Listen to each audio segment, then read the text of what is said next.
We make judgment calls due to others or what appears to be a limitation or a difference or a setback. And because of that limitation or difference, we aren't so really able to accept them, much like the girl in the story.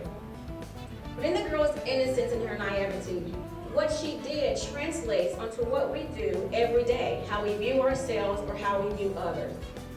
And what do I mean by that? Glad you asked.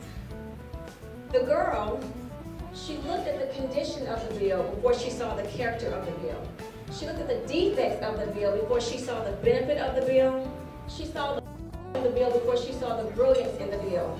She saw the curse in the bill before she saw the blessing of the bill. She saw the scar in the bill before she saw the beauty in the bill. She saw the problem of the bill before she saw the potential and possibility of the bill. She saw what was perceived as a disability of the bill before she ever recognized and considered the actual ability of the bill. She saw its shortcomings and its imperfections well before she saw its value and its worth. In other words, she looked at the face value, what looks like on the outside, and not as true value, its intrinsic worth. Face value meaning the superficial appearance or implication of something. You know, the problem with our culture, as we're actually watching it every day unfold here in the news lately, is we do too much of making assessments and assumptions based off of face value. We assume someone's worthiness or their value is based on face value, what things look like on the outside or at first glimpse. We have to change and challenge that view.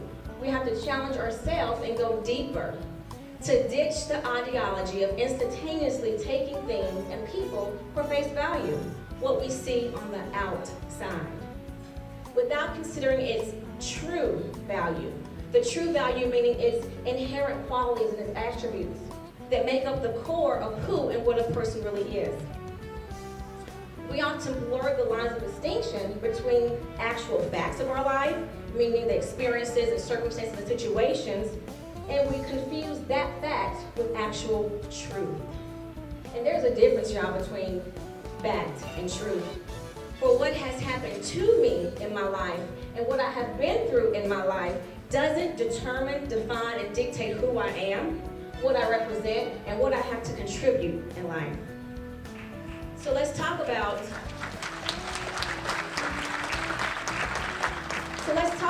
these facts of life, shall we?